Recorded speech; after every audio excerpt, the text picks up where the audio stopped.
o Espírito que nos ilumina e nos dá a compreensão mais profunda da palavra de Deus.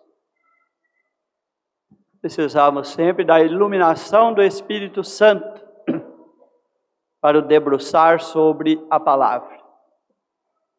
E hoje, sobretudo, nós precisamos pedir o dom do entendimento.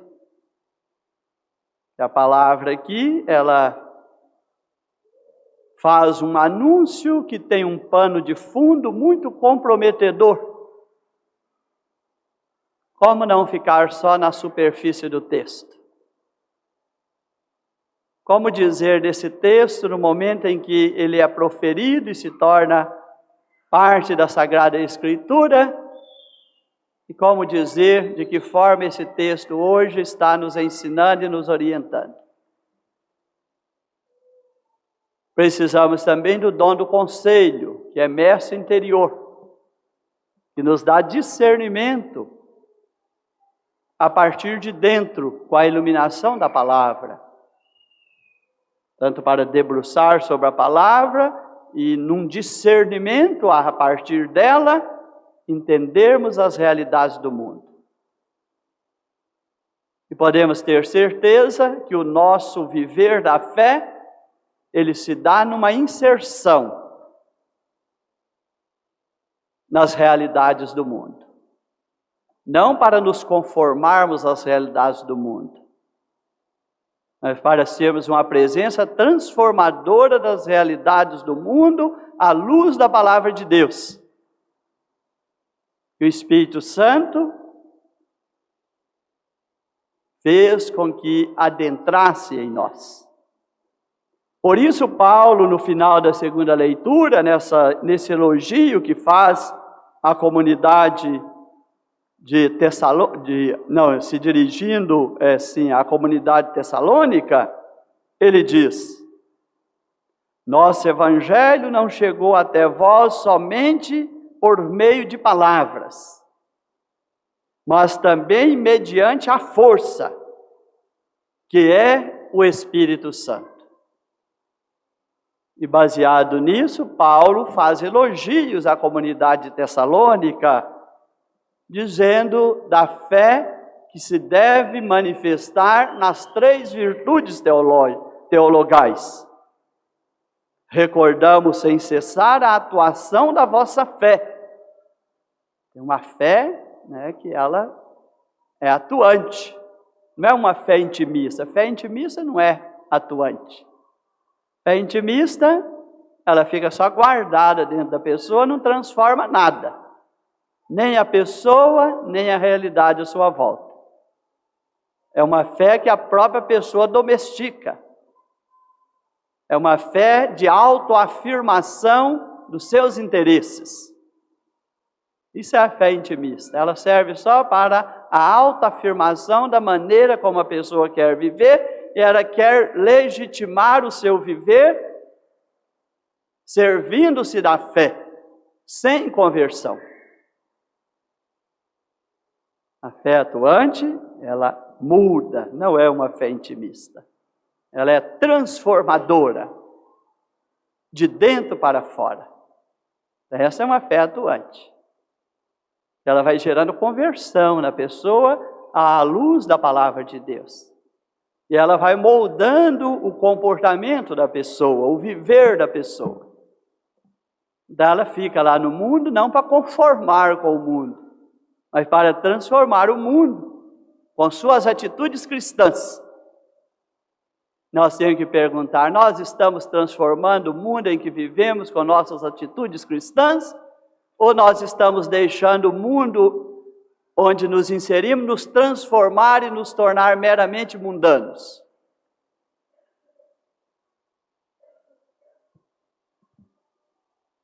O esforço da vossa caridade. Como que anda o esforço da nossa caridade?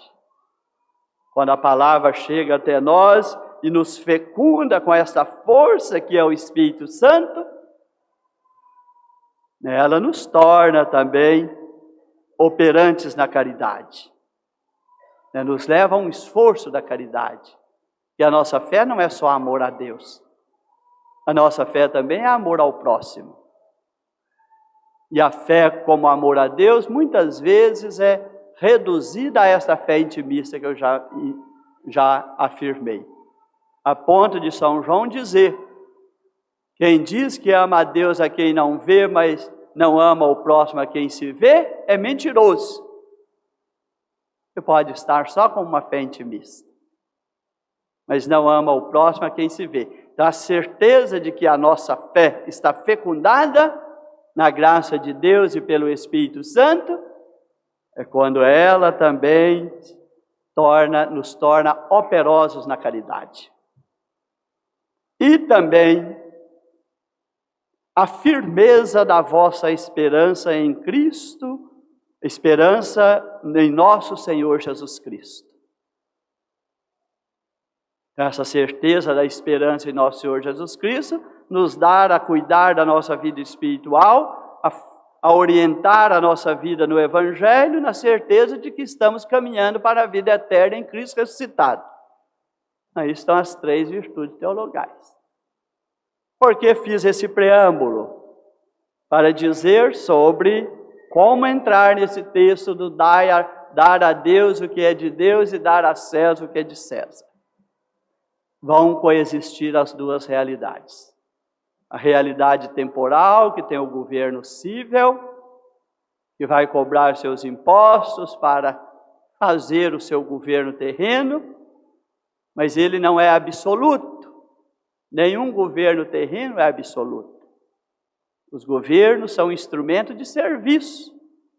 Se arrecadam tributo, a igreja diz, é para promover o bem comum. É para promover a justiça social. Então nós temos.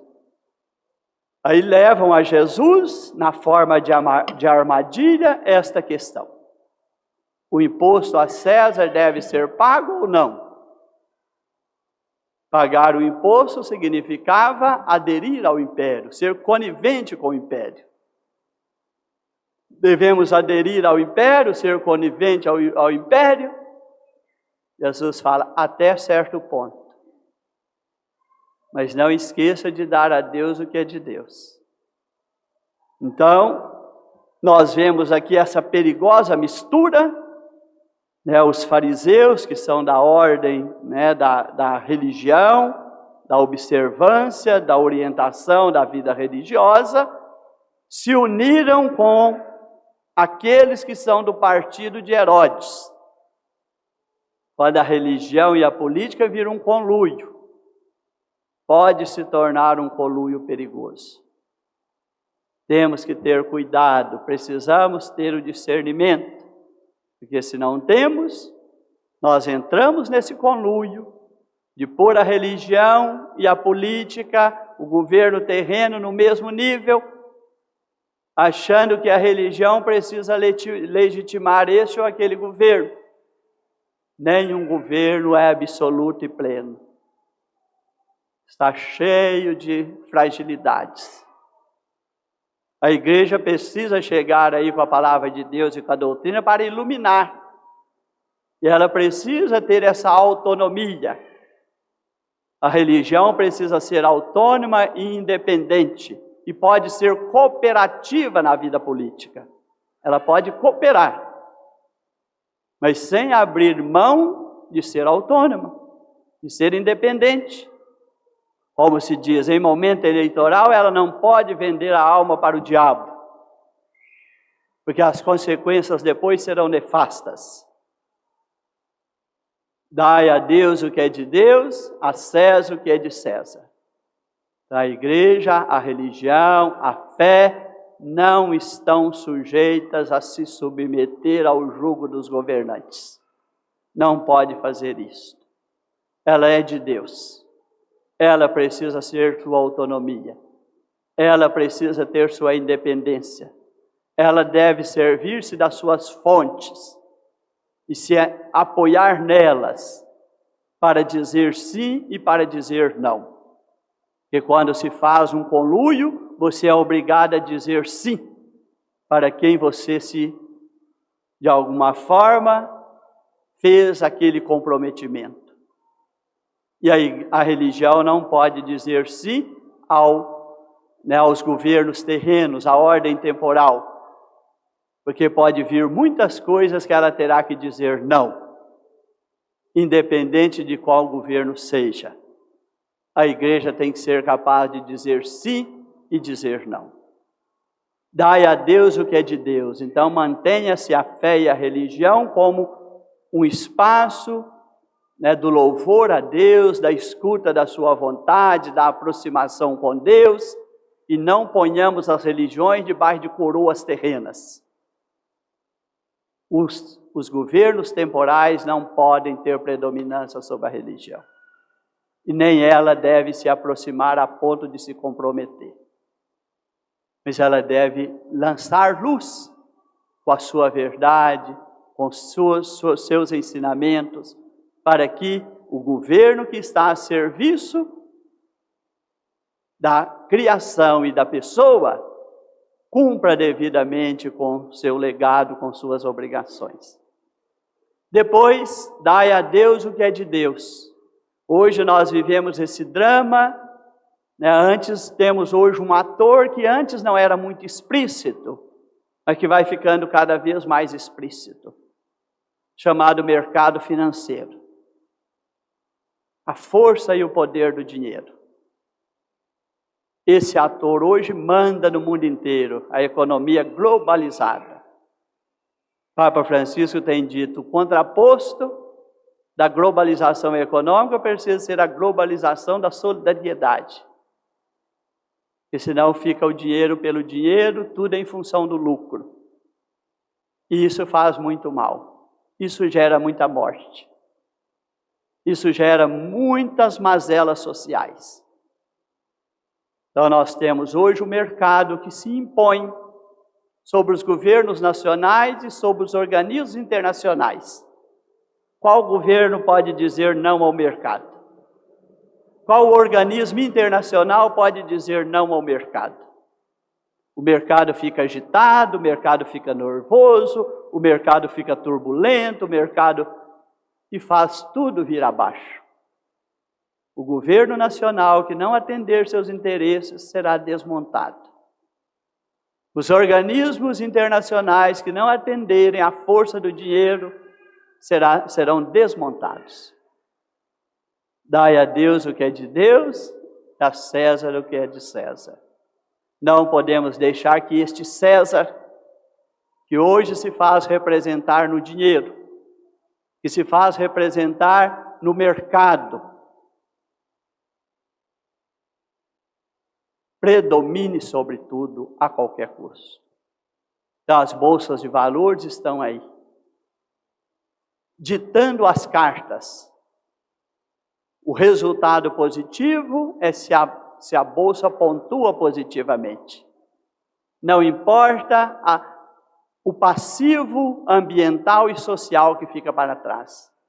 Não importam os crimes praticados. Importa é se a bolsa está sendo lucrativa. Se aquela meta de lucro está sendo alcançada. Se ela estiver, não se olha o quanto custou. De onde esse dinheiro veio. O estrago que esse dinheiro causou. Não se olha nada disso. Nós precisamos nos informar mais. Hoje nós temos muita gente pouco formada e desinformadas, que andam falando coisas de momentos muito superficiais, como se tivessem cheios de razão, sem olhar causas e consequências. Quem não se forma e não se informa, interpretam consequências como causas, e faz uma tremenda confusão. Culpam as vítimas, e elogiam os culpados. Isso é uma leitura superficial. Quantas vezes as vítimas estão sendo culpadas pela situação que vivem? E quantas vezes os culpados estão sendo elogiados pelas vantagens que tiram sobre um passivo social e ambiental grave? Precisamos conhecer a palavra de Deus Quem conhece o catecismo deveria ver quando se fala, creio em Deus Pai Criador. Aí você ia parar na palavra Criador, lá no catecismo está detalhado. Deus e a criação. Quando o Papa Francisco dá a encíclica Laudato Si, muita gente acha que o Papa está falando de assunto que não é da igreja. Como se a criação não fosse dom de Deus. Não precisasse ser cuidada, respeitada. Porque a criação está se tornando apenas um instrumento para o extrativismo predatório. Onde se vai à natureza não para cuidar e buscar o alimento. Onde se vai à natureza buscar recursos que geram riqueza.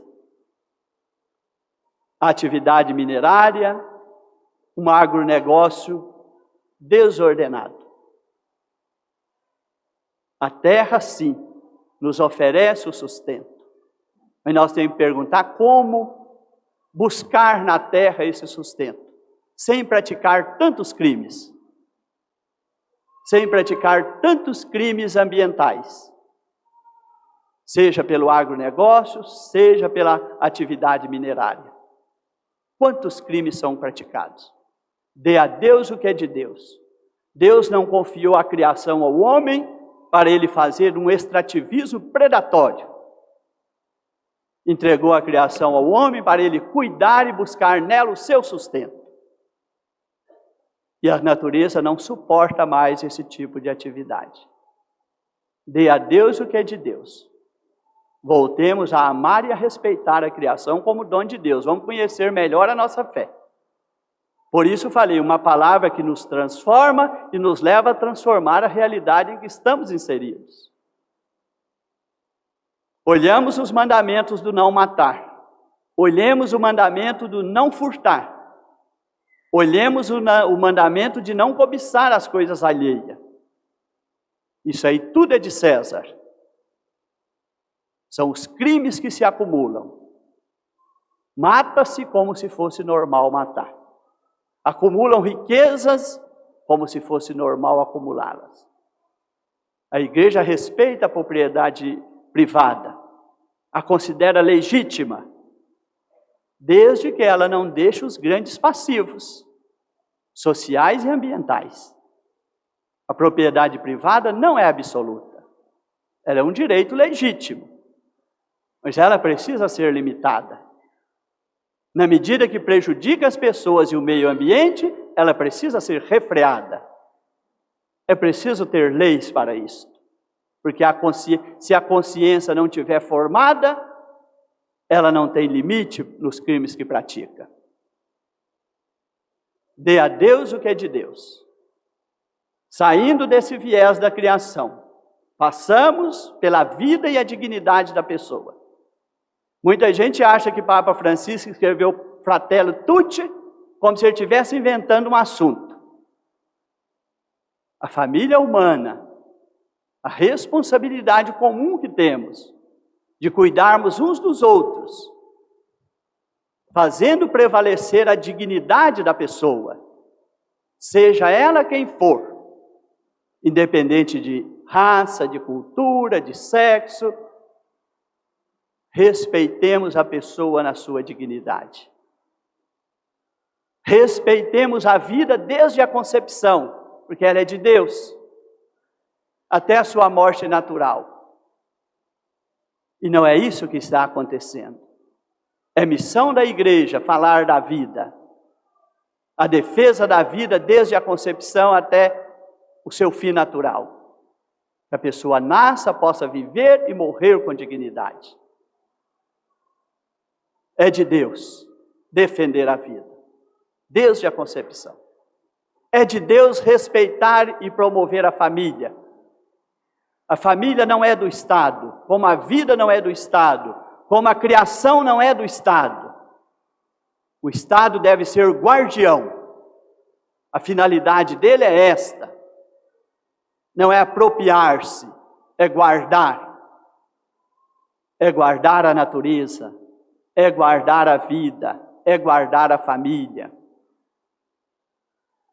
Tudo isso é de Deus. O que estamos fazendo com a natureza? O que estamos fazendo com a vida?